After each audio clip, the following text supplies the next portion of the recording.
The morning air over Tokyo shimmered with a deceptive serenity, the rising sun painting the horizon in hues of gold and crimson, while below, the city's labyrinthine streets began to stir with life.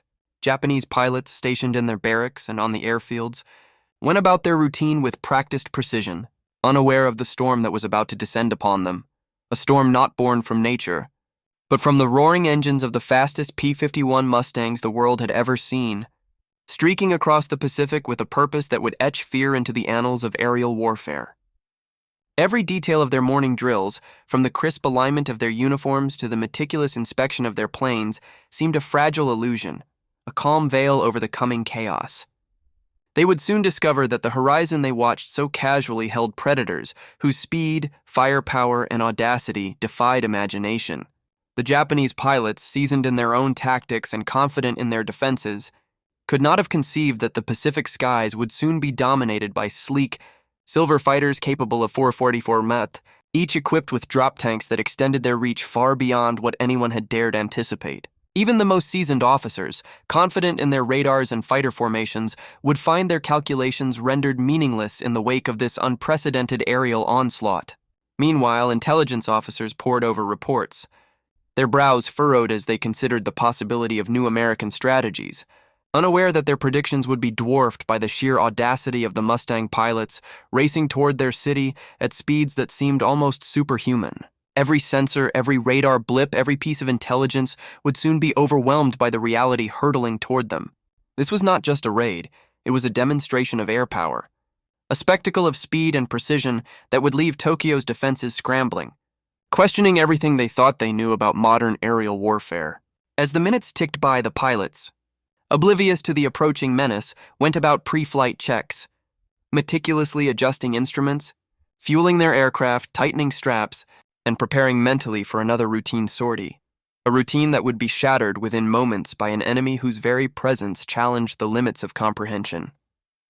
The tension, though imperceptible at first, began to build, a silent drumbeat in the hearts of those about to confront the unimaginable, as the sun climbed higher, casting long shadows over the hangars that would soon echo with the cries of surprise, alarm, and awe.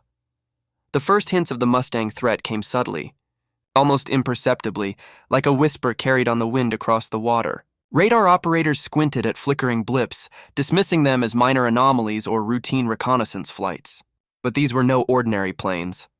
The Mustangs, gleaming and aerodynamic, approached Tokyo with a combination of speed and cunning that rendered conventional Japanese air tactics ineffective. The pilots, trained to anticipate engagements based on prior encounters, were caught in a mental trap. They had never seen aircraft like this, never faced a formation moving with such deadly intent, never imagined that an attack could combine raw velocity with the precision of a surgical strike. Commanders barked orders, scrambling interceptors, but the reality was harsh. The Mustang pilots had meticulously planned their approach, calculating every second, every altitude, every maneuver, ensuring that the first strike would hit with maximum shock.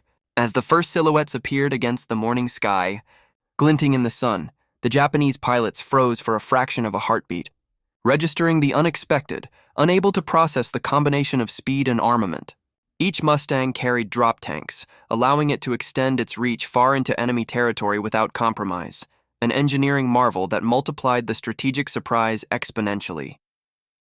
The Japanese pilots' training, rigorous and detailed, seemed suddenly inadequate in the face of such innovation.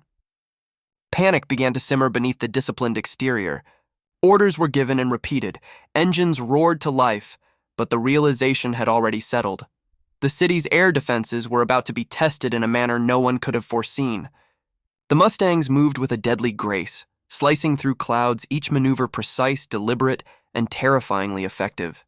The Japanese pilots, despite their best efforts, found themselves reacting rather than anticipating, a dangerous position for any air force, especially when the enemy was not only faster, but had redefined the very parameters of aerial engagement. On the ground, anti-aircraft batteries prepared to fire, unaware that the speed and approach angles of the Mustangs would render many of their calculations obsolete, turning the expected defense into a frantic scramble against the inevitable.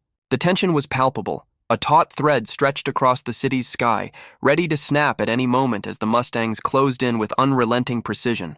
Every mind, every instrument, every strategy was about to collide with the reality of an aerial threat, unlike anything previously encountered in the Pacific theater. As the Mustangs drew nearer, the city below seemed suspended in an unnatural stillness, as if the streets themselves held their breath in anticipation of the aerial spectacle unfolding above. Japanese pilots, now fully aware of the impending encounter, scrambled from hangars to cockpits, the sounds of engines mixing with shouts of urgency, the metallic tang of aviation fuel thickening the air. Each Mustang, its silver fuselage cutting through the morning haze, was a harbinger of both destruction and awe, a testament to American ingenuity in speed, firepower, and strategic daring. The drop tanks slung beneath the wings added to their mystique, allowing the fighters to strike with extended reach, an advantage that the defenders had not accounted for in their contingency plans.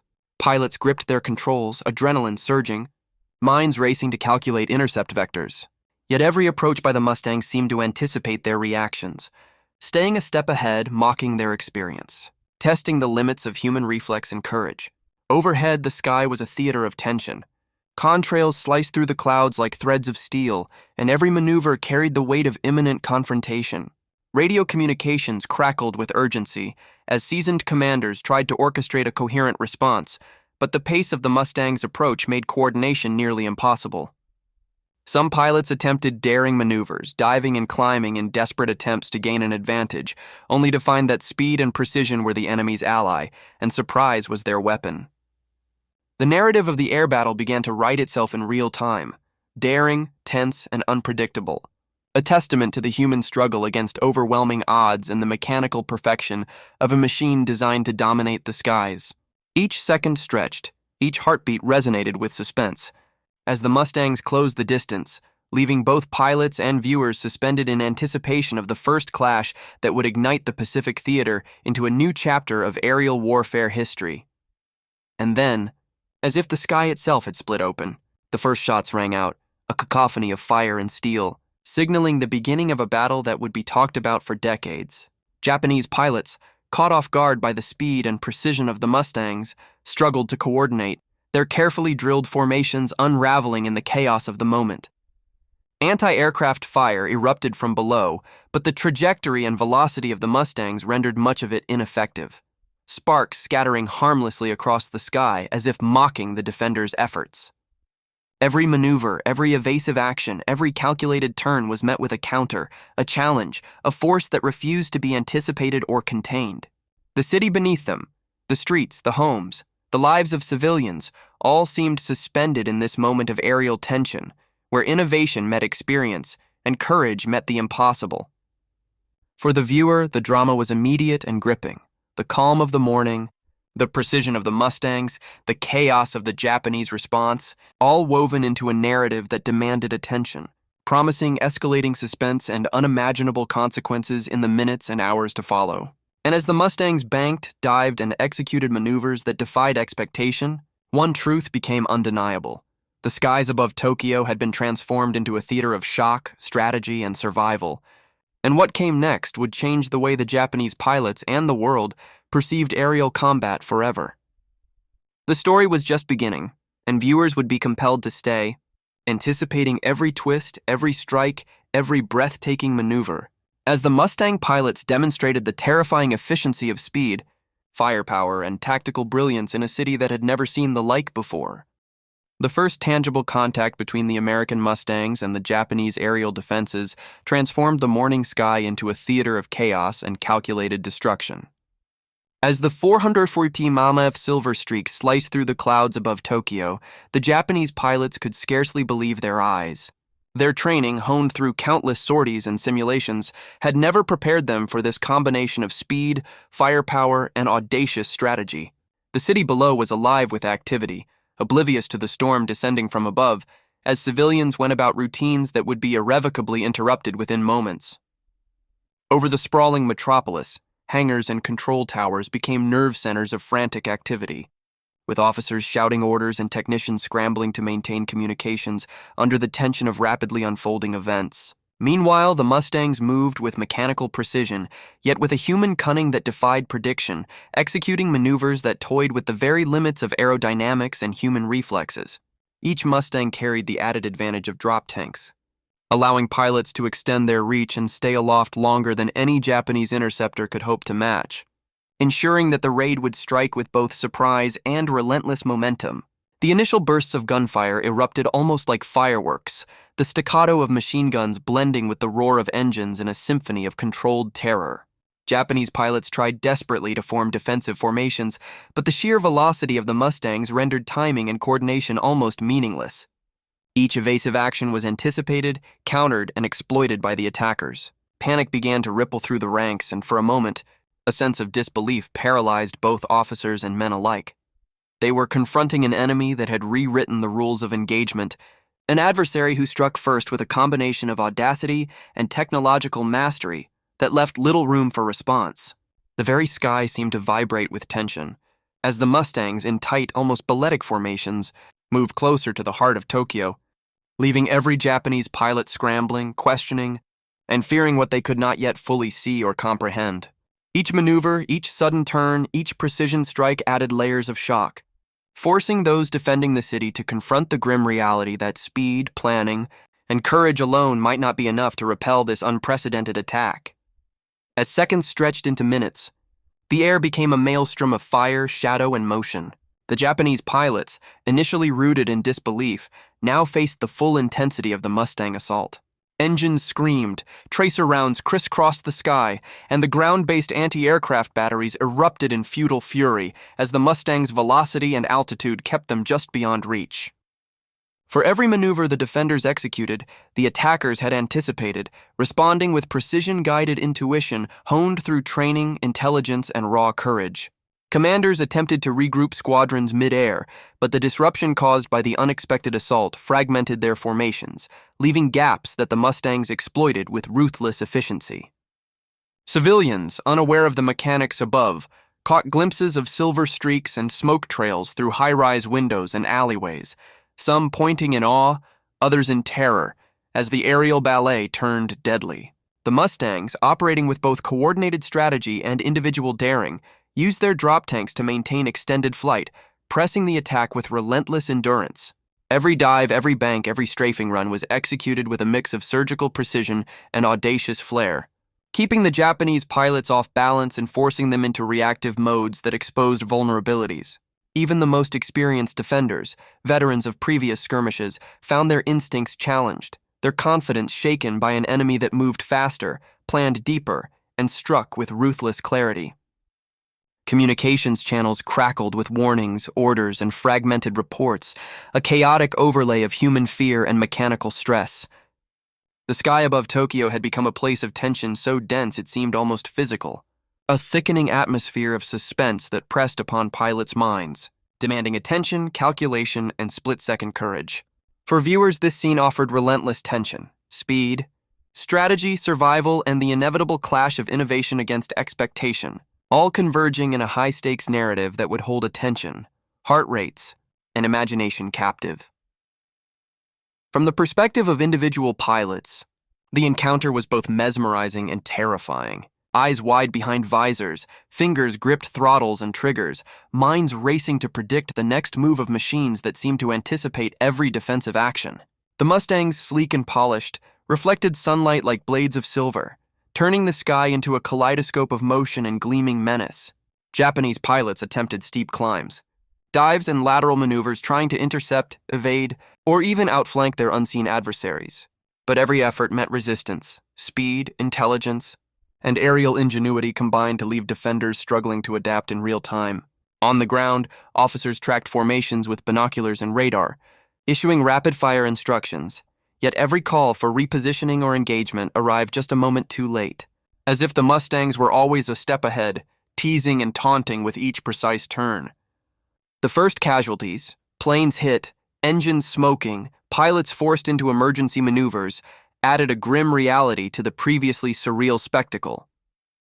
Every dive, every gun burst, every near miss forced a reevaluation of tactics, yet the Mustangs continued their advance, relentless in purpose, terrifying in execution. For the viewers, the tension was palpable, an immersive experience of watching skill, technology, and daring collide in ways that redefined air combat. Each Mustang seemed almost sentient, moving with a lethal intelligence that amplified the fear and suspense, while Japanese pilots fought to regain composure, to protect their city, to survive a confrontation they had never imagined. The drama was visceral, unrelenting, and gripping, a perfect combination of spectacle and tension that demanded attention and promised consequences beyond imagination. As the first waves of attack concluded, a strange silence descended for barely a heartbeat, a lull that offered no comfort, only the eerie realization that this was merely the beginning. Japanese pilots regrouped, hearts pounding, eyes scanning the horizon for the next set of intruders, knowing full well that the Mustang's speed and drop tanks meant they could strike again from unexpected angles, at altitudes and ranges previously thought impossible. The tension of anticipation gripped the defenders more tightly than any immediate threat. The unknown timing, the relentless precision, the sheer audacity of the attackers created a psychological battlefield as intense as the physical one. Orders were shouted, engines revved, maneuvers recalculated, yet every decision felt like a gamble against a foe that had rewritten the rules of engagement. Meanwhile, the Mustangs disappeared momentarily over the clouds, only to reappear in formations that challenged perception, striking with renewed force at moments when defenders were most vulnerable. The Japanese pilots' focus, endurance, and courage were tested to their limits, each moment stretching into a near eternity of suspense. Each maneuver a battle of wits against a foe whose strategy was as fast as their aircraft. For the viewer, this moment of tense calm promised that the next strike would escalate the conflict, deepen the suspense, and reveal layers of tactical genius that would keep hearts racing and eyes glued to the screen. Every angle, every calculation, every heartbeat mattered as the story of aerial innovation, daring, and survival continued to unfold in ways that would captivate, educate, and shock. The sky above Tokyo had become both a battlefield and a stage, and what came next would push the limits of expectation, courage, and cinematic storytelling, ensuring that viewers would remain riveted, unable to look away from the unfolding drama of the Mustang assault. Above the sprawling metropolis of Tokyo, the P-51 Mustangs demonstrated a tactical brilliance that stunned the defenders, moving with precision that seemed almost preternatural. Every bank, dive, and climb was executed with meticulous planning, yet delivered with a fluidity that made the maneuvers appear spontaneous. Japanese pilots, who had prided themselves on agility and intimate knowledge of their skies, struggled to comprehend the sheer audacity of the attack.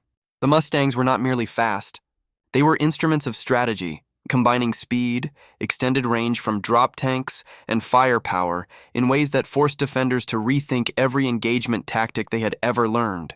From the air, Tokyo stretched out like a giant chessboard, with every street, bridge, and landmark a potential factor in a battle whose rules had just been rewritten. The American pilots exploited every weakness, every hesitation, every miscalculation with lethal efficiency, demonstrating an understanding of aerial warfare that seemed almost instinctive.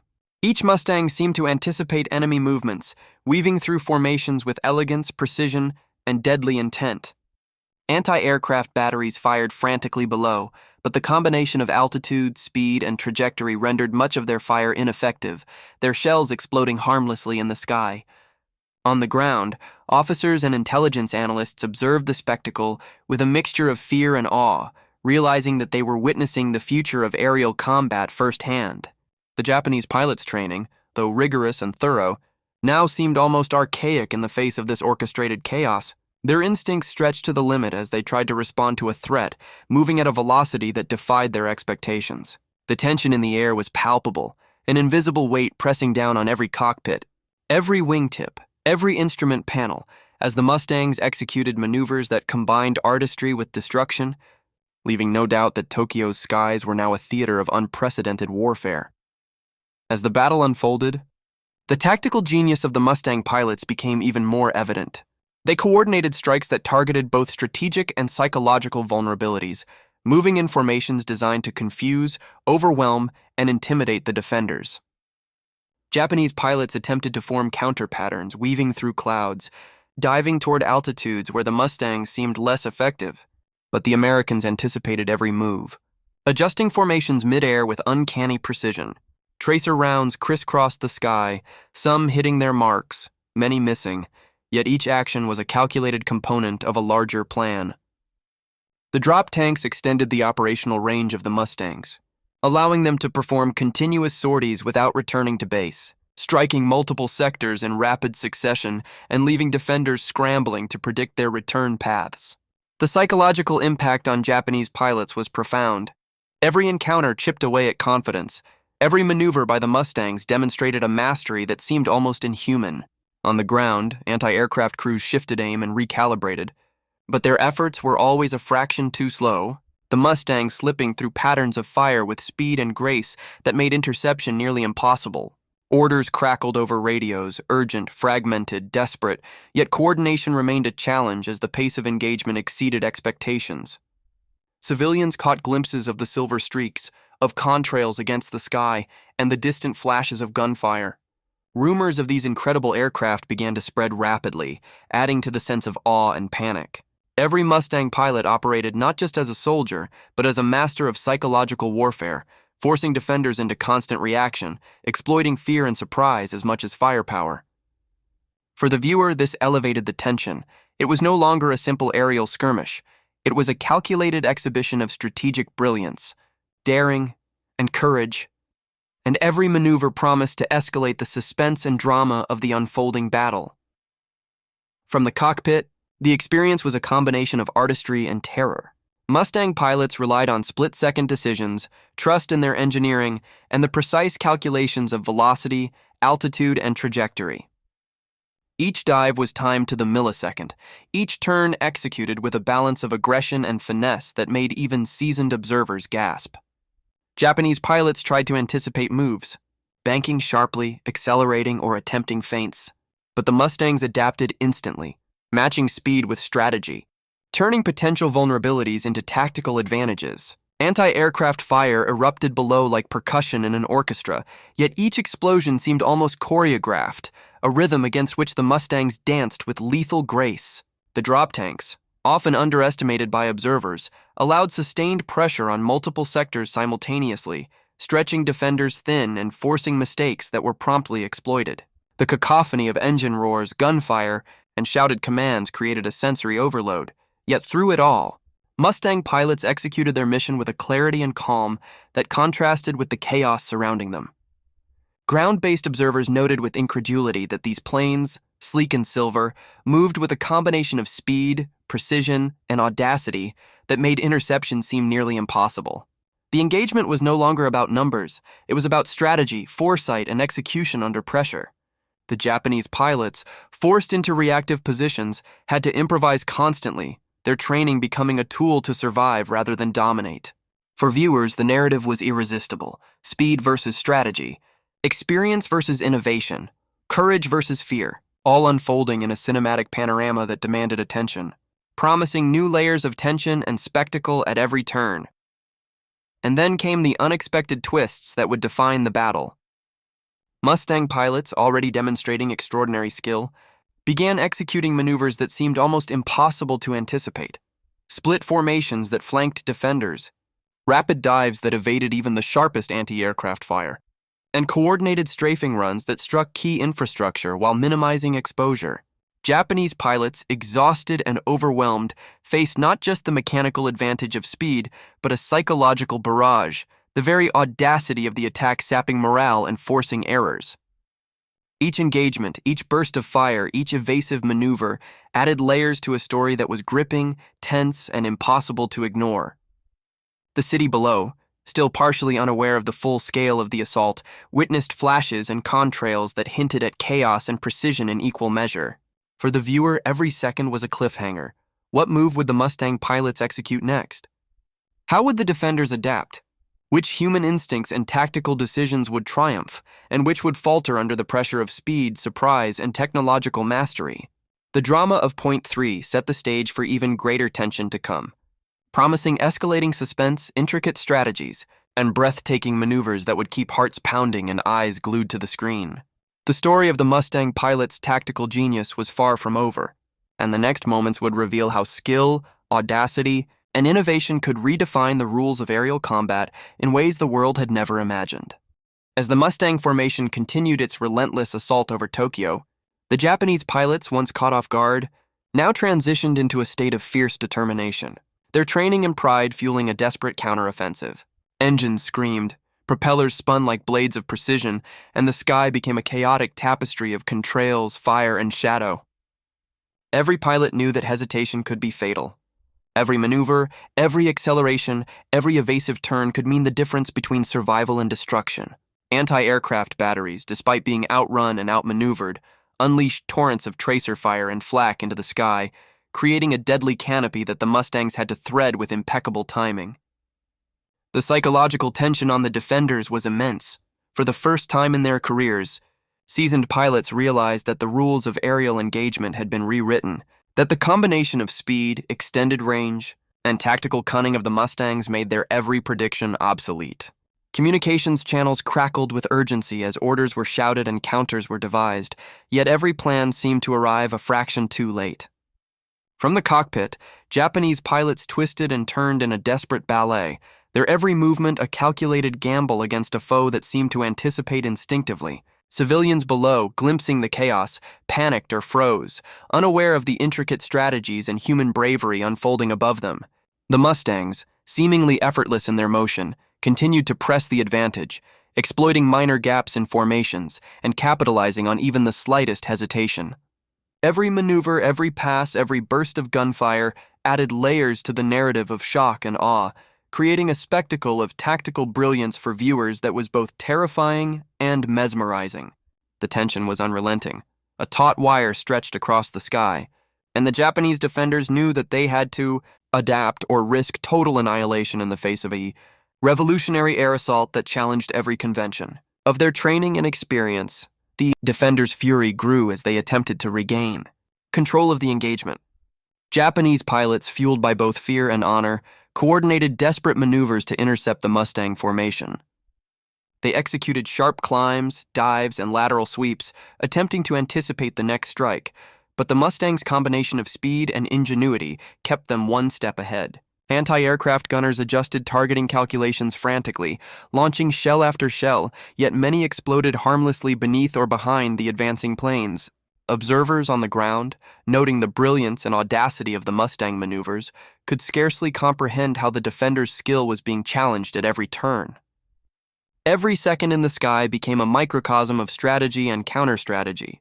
Every pass a test of courage and reflexes as the defenders attempted to disrupt formations, force errors, and create openings. The Mustangs, meanwhile, used their drop tanks to maximize range and maintain pressure, striking from unexpected altitudes and angles while minimizing exposure to fire. Each encounter left Japanese pilots breathless, calculating their survival while trying to regain initiative. Overhead, the sky roared with engines and the distant thunder of anti-aircraft explosions, a symphony of chaos that highlighted the desperation and intensity of the defenders' response.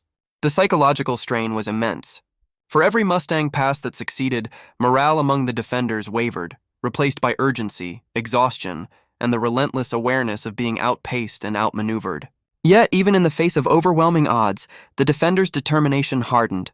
Their skill and courage tested in ways they had never imagined, creating a narrative of human bravery and tactical ingenuity that captivated viewers and drew them deeper into the unfolding drama of Tokyo's skies.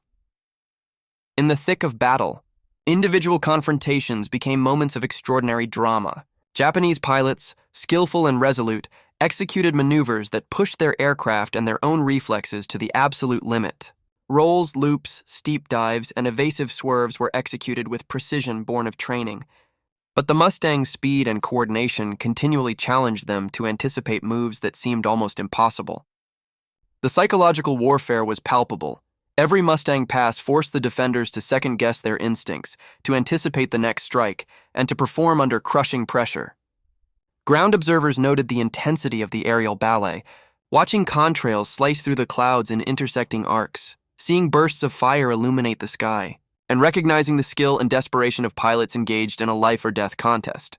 Each Mustang maneuver tested the limits of endurance, exploiting weaknesses in formations while simultaneously projecting an image of invincibility. The Japanese pilot's fury, tempered with skill and experience, became the narrative driver of suspense. Every calculated risk, every evasive action, every near miss engaged the audience, creating tension and anticipation that demanded attention. This was not just a battle of machines, but of minds, A confrontation of innovation versus tradition, speed versus strategy, audacity versus calculation. The cinematic imagery was undeniable, engines screaming, aircraft banking and diving, tracer rounds crisscrossing the heavens, anti-aircraft flak exploding like fireworks, and human skill stretching to its limit against the technological marvel of the Mustangs. For viewers, every moment reinforced the stakes, the drama, and the wonder of this extraordinary clash over Tokyo, keeping them riveted and desperate to see what would unfold next. And just as the defenders began to find temporary rhythm in their counterattacks, the Mustangs executed maneuvers that redefined the engagement entirely. Split formations, sudden dives, and unexpected altitudes combined to overwhelm even the most skilled pilots, creating a scenario where strategy, timing, and reflexes were tested to the extreme. Japanese pilots, exhausted yet determined, tried to adapt, yet the relentless pace and precision of the Mustangs left little room for error. Every gunburst, every evasive maneuver, every dive and bank elevated the suspense, creating a theater of action that demanded attention. Civilians below glimpsed silver streaks against the sky, the distant roar of engines and the flashes of gunfire, unaware of the human courage, skill, and fear being displayed above them. For viewers, the narrative was gripping, blending tactical brilliance, human bravery, and high-speed aerial spectacle into a story that promised escalation, revelation, and consequences with every passing moment. The defenders' fury was real, palpable, and inspiring. Yet the Mustangs' relentless pressure and innovative tactics ensured that every second was infused with tension, keeping hearts racing and eyes glued to the unfolding drama. And as the Mustangs veered, banked, and dived once more, the audience was left with the undeniable realization. This was a battle that would not only test pilots and machines, but redefine the very nature of aerial combat in the Pacific theater, promising even greater suspense and astonishing feats in the chapters yet to come.